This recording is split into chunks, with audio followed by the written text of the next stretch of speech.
Welcome to UKen Plumbing. I'm Mark the Plumber, and today we're going to take a look at what it means when they say measure your toilet when you're looking at replacing your toilet, or if you're looking to put a new toilet in a new house.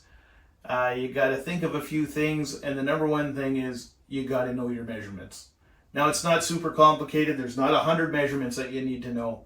There's 4 main measurements that you need to know.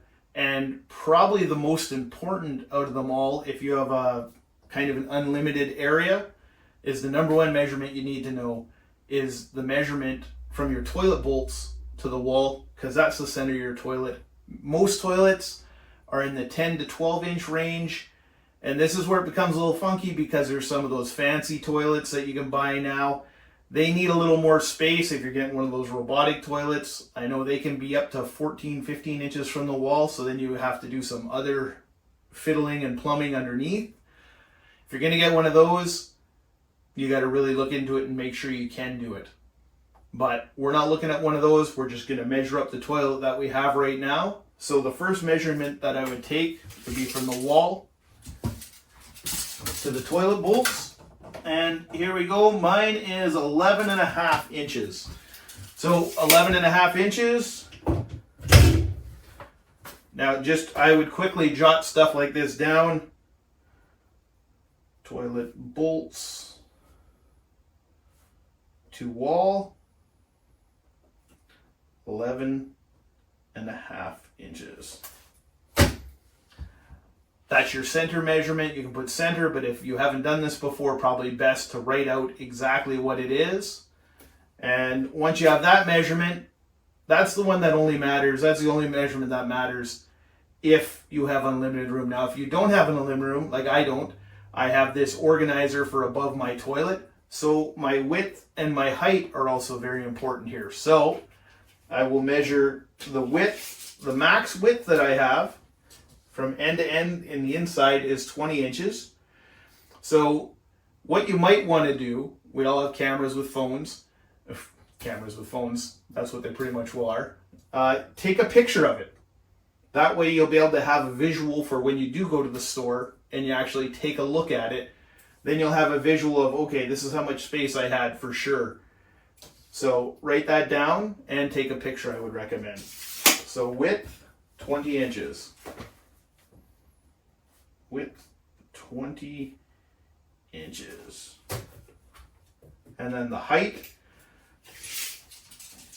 you want to measure your height. So I've got 33 inches.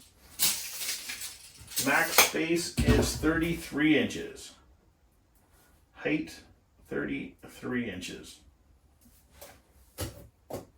And now, one of the other measurements that you might also need to take if you are a little cramped for space, like here, I have lots of room. I don't have to worry about how far out my toilet comes. If you are cramped for space, you're probably going to have to go with the same size toilet that you have right now. You got to check and make sure your door when it swings in isn't just clearing the toilet you have right now, because then you have to go with the same style, same size. And that's easy enough to measure. Go to the wall, ballpark it. You know, you're around 29.5 inches is how far out mine is. This is an elongated, that's why it's out that far. Some of the elongated come out to 31 inches, and then you have the round bowls that come to 28. We'll get into that a little more in depth further into the next video where we talk about all the differences. So that is your 4th measurement that you would need, and that's distance out from the wall to the front. And that was 29.5 here. So myself, I'm fortunate here I could go a little further. It really isn't going to impact my space. If you have a tight room though, be very careful there. So that brings us to the end of this video. Please give me a thumbs up. Please subscribe. I need you to subscribe. It makes me feel good, makes me feel like I'm doing something you want to watch. Anyways, in the next video, we're going to start covering the differences in the toilets and the things to look for, what it means for elongated or round. There's comfort height, there's regular height, so many different things. Anyways, we'll catch that in the next video. Thumbs up, subscribe. Thanks for watching UKen Plumbing.